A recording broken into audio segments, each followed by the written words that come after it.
Hola, hola, buenas tardes, buen miércoles, bendiciones para todos. Tengo que hacer una aclaración del día de ayer porque me llamó una amiga muy querida y me preguntó por qué había dicho que no era devota del apóstol Pablo, después de haber hablado tan entusiastamente por él. Así que bueno, yo dije, es que uno hablando puede decir cualquier cosa, aún cosas que no cree o que tienen otro sentido. En realidad yo soy ultra fan del apóstol Pablo, y si se nota, que se note. Un poco la frase creo que quería decir como que no se confunda de que yo tengo a Pablo antes que al Señor Jesús. Era en ese sentido y por eso usé la palabra devota, ¿no? Que es una palabra, no sé, muy religiosa. Pero después del Señor, el apóstol Pablo tiene un lugar impresionante. Así que bueno, aclarado, voy a comentar, a ver, la búsqueda de hace unos cuantos días de con qué seguir. Porque realmente todo lo que tiene que ver con el Nuevo Testamento y todo lo que tiene que ver con las figuras impresionantes que tenemos son muy fuertes. Sin embargo, siempre tiendo de volver al Antiguo Testamento, porque no podemos dejar de leer el Antiguo Testamento, por tanto que tiene de riqueza y tanto que tiene para entender el Nuevo Testamento, y sobre todo para entender a Dios, ¿sí? Entonces, como en estos días yo estaba leyendo primera y segundo libro de Samuel, había una pregunta que tenía en la cabeza y pensaba cómo puedo hacer para transformarlo en unos charlas estudio de nuestras tardes. Y la pregunta era, ¿por qué amó Dios tanto a David? Siendo que como es tan extensa y dedicada las páginas de la palabra de Dios en el Antiguo Testamento, sabemos mucho de la vida de estos grandes personajes, de estos grandes hombres de la historia de Israel. Y entonces dije, bueno, lo que hay que hacer entonces acá es mirar y buscar en la Biblia y recorrer pasajes viendo la vida de David, y lo que más me importó es la relación de David con Dios, ¿sí? Y aquello que uno concluye cuando lee, por ejemplo, los libros de Samuel, los dos libros de Samuel, y cuando lee los Salmos hay muchas cosas para pensar de David. Así que vamos a ver si hacemos un pequeño recorrido para adelante, para atrás, buscando elementos que nos permitan encontrar un poco de esta vida de este hombre tan, tan importante, el gran rey de Israel, y también de la relación que él tenía con Dios y que Dios tenía con él. David aparece en la mitad más o menos del libro de Samuel, de primera de Samuel, ¿no? Si nos acordamos, empieza con Ana llorando porque no tiene un hijo en el tiempo del sacerdote y profeta Elí, y cuando ella, por bendición de Dios, puede tener a Samuel, y aparece este gran sacerdote y profeta del Antiguo Testamento, aquel que fue a recibir el pedido del pueblo desesperado que quería tener un rey como todos los otros naciones de alrededor, y entonces que levantó a Saúl bajo la decisión de Dios, y Dios lo dirigió hacia Saúl. Y después, cuando aparece David, de ahí hasta el final de primera de Samuel y hasta el final de segunda de Samuel, tenemos toda la vida y hechos de David, los que el Espíritu Santo permitió que quedaran ahí escritos.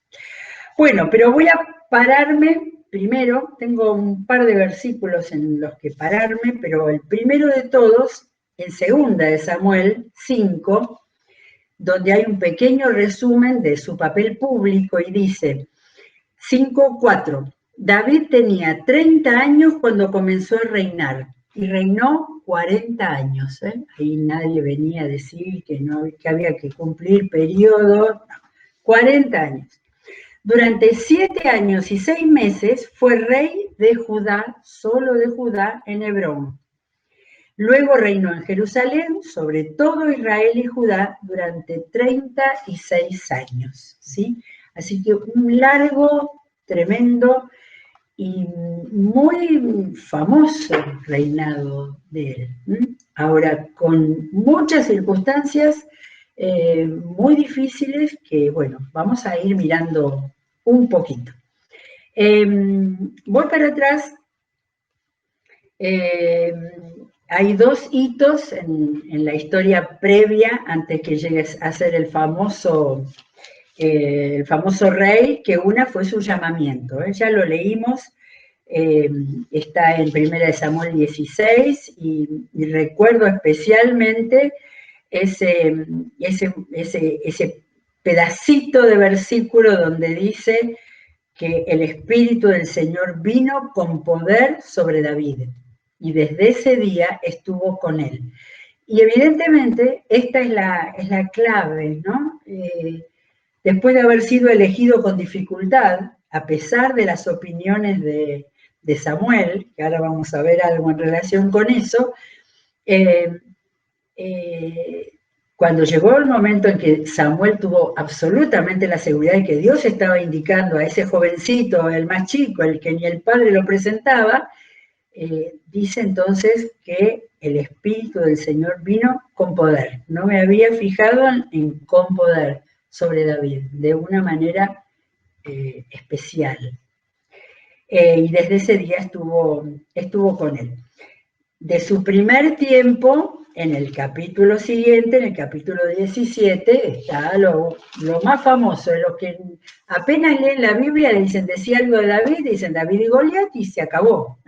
Y hay 2 libros de la Biblia sobre él. Del episodio tan tremendo con respecto a Goliat, encontré dando vuelta por las hojas, cuando David llegó al campo donde estaba el gigante, que el papá lo había mandado, que cuidaba las ovejas, se lo había mandado a llevar alimentos para sus hermanos, David empezó a preguntar qué pasaba, porque había tanto alboroto, que le contara, y entonces Eliab, el hermano mayor de David, lo oyó hablar con los hombres y se puso furioso con él. Le reclamó, ¿qué has venido a hacer aquí? ¿Con quién has dejado esas pocas ovejas en el desierto? Yo te conozco, eres un atrevido y malintencionado, seguro que has venido para ver la batalla. Así que el más buen mozo de los hermanos, el primero que había quedado encandilado, Samuel, pensando que iba a ser elegido el rey de Israel, miren la actitud despreciativa, el juicio sobre su hermanito menor, que también quedó en la Biblia, ¿sí? Hay cada foto, llamémosla así, en la Biblia, de malas actitudes, tanto como buenas, pero para poder reconocer. Esto es una foto para relaciones familiares disfuncionales, es esa. Bueno, pero la foto principal es cuando David se para frente a Goliat y dice, hoy mismo echaré los cadáveres del ejército filisteo a las aves del cielo, a las fieras del campo, y todo el mundo sabrá que hay un Dios en Israel. Así que ese jovencito que no tenía miedo, pero que sobre todo tenía una convicción especial, que le hacía hacer esa bravuconada, pero con absoluta seguridad y con eficiencia. Bueno, esos son los dos puntos de hito fundamental que de alguna manera iban forjando una personalidad, ¿sí? Su destino no lo sabía. Seguramente aquel acto de Samuel que le tiró encima el aceite y que lo ungió, posiblemente haya quedado como un recuerdo, como una cosa muy, seguramente espiritualmente muy fuerte, pero no tenía ni idea lo que venía por delante, ¿sí? Bien, en 1 Samuel 23:2, me voy un poquitito para adelante, 23:2, no sé si es el primero, pero es uno de los momentos esos claves para nuestra búsqueda de estar tratando de entender la relación de amor que había de Dios con David. ¿Se acuerdan que Samuel lo mandó rápidamente cuando... primero tengo... Bueno, pero ya después lo vamos a ver. Dice que él estaba a cargo de alguna parte del ejército de Saúl. Los filisteos atacaron la ciudad de Keilah y saquearon los graneros. Cuando David se enteró de lo sucedido, consultó al Señor. ¿Debo ir a luchar contra los filisteos? Ve, respondió el Señor, lucha contra los filisteos y libera a Keilah. Pero los soldados le dijeron a David, si aún aquí en Judá vivimos con miedo, ¿cuánto más si vamos a Keilah para atacar al ejército filisteo? David volvió a consultar al Señor y él le respondió, ponte en camino y ven a Keilah, que voy a entregar en tus manos a los filisteos. Esta es para mí una de las puntas de ese amor, de esa elección que tenía Dios con David, que lo primero que hacía antes de dar un paso era consultar al Señor, ¿sí? Y hoy tenemos las mismas puertas abiertas. Pero me pasé en 16, 17, yo quería comentarles, porque la primera actividad antes de ser un guerrero y entrar en el ejército de Saúl, él había sido músico, y me parece que no siempre, por lo menos me había pasado a mí, que al leer los salmos, yo no pensaba que era un poeta, no pensaba que era un músico, ¿sí? ¿Se acuerdan que cuando Saúl entendió que Dios lo había dejado de lado y que estaba promoviendo de alguna manera a David, antes que se diera cuenta quién era David, dice que el Espíritu del Señor se apartó de Saúl, estoy en 16:14, y en su lugar el Señor le envió un espíritu maligno para que lo atormentara, y entonces alguien le dijo, conozco un muchacho que sabe tocar el arpa, es valiente, hábil guerrero, sabe expresarse y es de buena presencia. Además, el Señor está con él. Su padre es Isaí, el de Belén.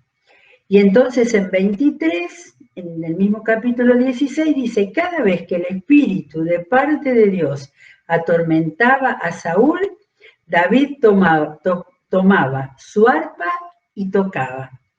La música calmaba a Saúl y lo hacía sentirse mejor, y el espíritu maligno se apartaba de él. Un par de veces dice esto, y mostraba ya a ese muchacho, que no sabemos bien tampoco cómo va la correlación de capítulos, ¿sí? Porque después viene el capítulo de David y Goliat. Y en algún momento, más adelante, dice que Saúl preguntó quién es él, ¿sí? Así que es posible que este episodio de que lo llamaran para tocar el arpa fuera después del enfrentamiento con David y Goliat. O no, porque David puede haberse ido a su casa y haber olvidado el episodio. Bien, en 18, a ver el capítulo 18, tengo algo más. Bueno, acá la cosa estaba mucho más fuerte y mucho más pesada. Ya David había entrado en el ejército y había salido a luchar en un momento de gran lucha contra los filisteos y otros pueblos vecinos, y había un cantito que David mataba miles y David 10.000, y cada vez estaba peor Saúl. En el 18:8 dice, disgustado por lo que decían, Saúl se enfureció y protestó. A David le dan crédito por 10 ejércitos, pero a mí por uno solo. Lo único que falta es que a este le den el reino. Y a partir de esa ocasión, Saúl empezó a mirar a David con recelo. Al día siguiente, el espíritu maligno se apoderó de Saúl, quien cayó en trance en su propio palacio. Acá diríamos, estaba loco como una cabra, ¿no? Pero en ese momento entendían que era un espíritu maligno de parte del Señor. Andaba con una lanza en la mano mientras David tocaba el arpa, como era su costumbre. Saúl se la arrojó pensando, a este lo clavo en la pared. 2 veces lo intentó, pero David logró esquivar la lanza. De estos episodios hubo muchos, ¿sí? O sea, comenzó la persecución de todas formas de Saúl contra David. Y entonces pensando, ¿puede ser que ya estuviera componiendo canciones? El Salmo 70 es cortito, lo podemos leer. El Salmo de David: apresúrate, oh Dios, a rescatarme. Apresúrate, Señor, a socorrerme. Que sean avergonzados y confundidos los que procuran matarme. Que retrocedan humillados todos los que desean mi ruina. Que vuelvan sobre sus pasos avergonzados todos los que se burlan de mí. Pero que todos los que te buscan se alegren en ti y se regocijen. Que los que aman tu salvación digan siempre, sea Dios exaltado. Yo soy pobre y necesitado, ven pronto a mí, oh Dios. Tú eres mi socorro y mi libertador. No te demores, Señor. Salmo 70 es muy parecido en estas partes que leímos al Salmo 40, que es mucho más largo y que tiene algunas de estas mismas frases. Pero no sería raro de que en algunos de esos momentos de desesperación él escribiera un canto como este. Bueno, primera de Samuel 23, volvemos ahí. 23 ya lo leímos, vamos a 26, otro episodio del tiempo bravo en el cual David llegó a andar escapando de Saúl, ¿sí? Cuando Saúl, llegado al extremo que no podía soportarlo, que no podía soportar sus éxitos en las guerras, hay un episodio muy conocido que es cuando David quería demostrarle a Saúl que no lo quería mal y que no quería dañarlo, ¿sí?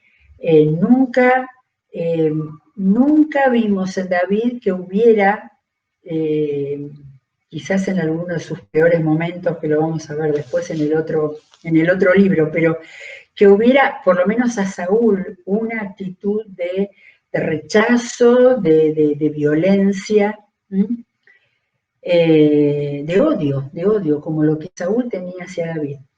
Y entonces en 26, 17 es donde una noche durmiendo lo venía persiguiendo, David escondido con sus hombres en cuevas, de repente ve que encuentra en una cueva a Saúl y entran en punta de pies y sacan la lanza y el jarro.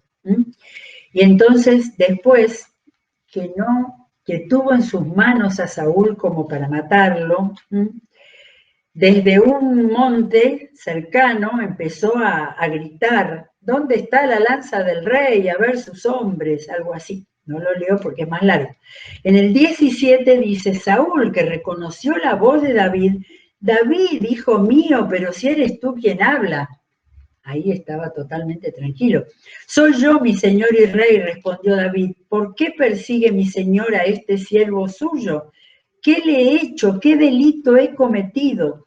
Le ruego a su majestad que escuche mis palabras. Si quien lo mueve a usted en mi contra es el Señor, una ofrenda bastará para aplacarlo. Pero si son los hombres, que el Señor los maldiga. Hoy me expulsan de esta tierra, que es la herencia del Señor, y me dicen, vete a servir a otros dioses. Ahora bien, no deje usted que mi sangre sea derramada lejos de la presencia del Señor. ¿Por qué ha salido el rey de Israel en busca de una simple pulga? Así se llama. Es como si estuviera cazando una perdiz en los montes. Saúl exclamó, he pecado, regresa David, hijo mío, ya no voy a hacerte daño. Tú has valorado hoy mi vida. Yo, en cambio, me he portado como un necio. No se acabó. David le dice que el Señor le pague a cada uno según su rectitud y lealtad, Pues hoy Él lo había puesto a usted en mis manos, pero yo no me atreví a tocar siquiera al ungido del Señor. Sin embargo, así como hoy valoré la vida de usted, quiere el Señor valorar mi propia vida y librarme de toda angustia. Y lo que le dijo Saúl lo borró al día siguiente. Le dijo, tú harás grandes cosas y en todo triunfarás. Bendito seas, hijo mío. Pero el odio. Ahora, las actitudes de David que vamos siguiendo siempre en una línea de conducta de honradez. Bien, en el primer capítulo de Segunda de Samuel, porque termina Primera de Samuel con la muerte de Saúl, ¿no? Se fue a pelear contra los filisteos, lo mataron y comienza el segundo libro con una endecha, que dice que fue, dice, David compuso este lamento en honor a Saúl y su hijo Jonatán, su gran amigo, los dos murieron en esa batalla. Lo llamó el Cántico del Arco y ordenó que lo enseñaran a los habitantes de Judá. Dice que para que se lo enseñaran a los soldados cuando estaban aprendiendo a manejar el arco. Así consta en el libro de Jaser. No tenemos el libro de Jaser, pero sí tenemos este lamento. Leo un poquito. ¡Ay, Israel! Tu gloria yace herida en las alturas de los montes. ¿Cómo han caído los valientes?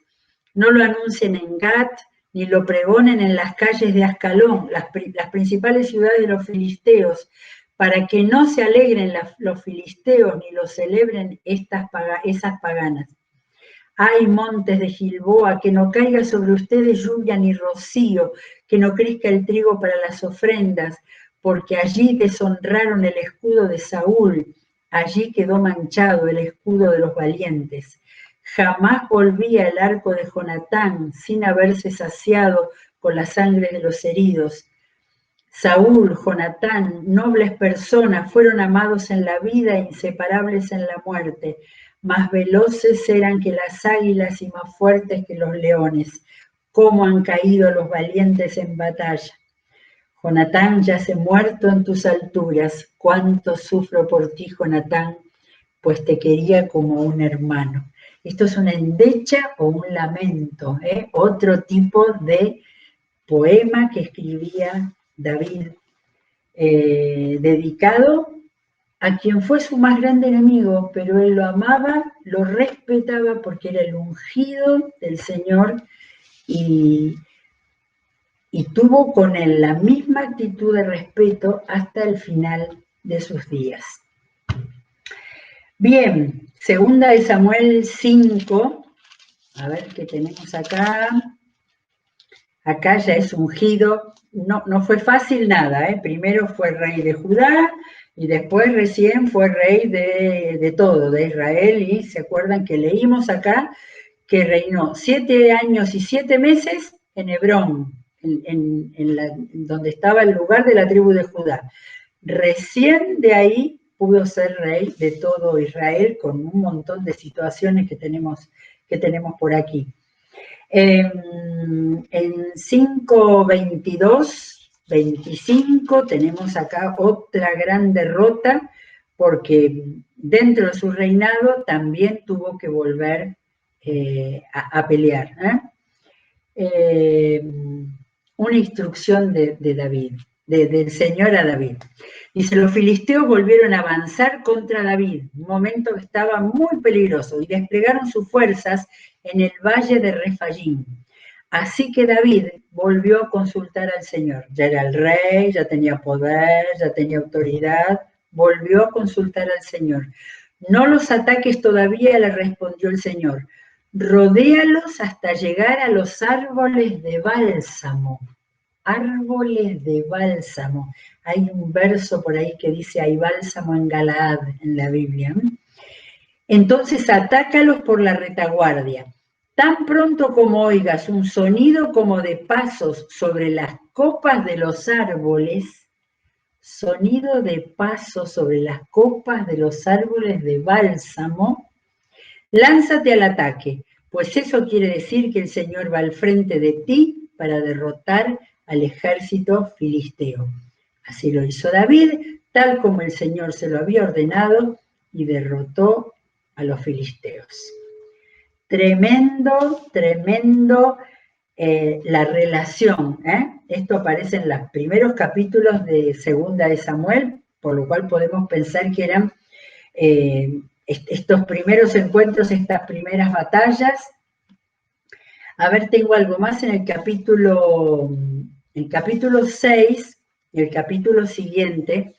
Hay un episodio muy difícil, de esos que hay muchos en el Antiguo Testamento y que uno se le cuesta entenderlo, ¿sí? Habían querido llevar el arca a Jerusalén, preparan procesión, cantando, bailando, y se produce un problema que se cae, ya no lo volví a releer, pero como que se cae un buey, algo así, el arca se tuerce y alguien lo levanta y Dios lo fulmina, ¿sí? Y dice, David se enojó porque el Señor había matado a Usa, que es el que tocó el arca de una manera que no se podía hacer. Y no nos olvidemos que Dios en el Antiguo Testamento tenía leyes muy fuertes y muy firmes como educación. David se enojó porque el Señor había matado a Usa, así que llamó a aquel lugar Pérez Usa, que quiere decir algo de perecer, significa golpe de Usa. Aquel día, primero se enojó, aquel día David se sintió temeroso del Señor y exclamó, es mejor que no me lleve el arca del Señor. Él quería llevarlo a Jerusalén, a donde estaba su palacio, y lo dejó ahí en una casa donde Dios bendijo y después lo fue a buscar.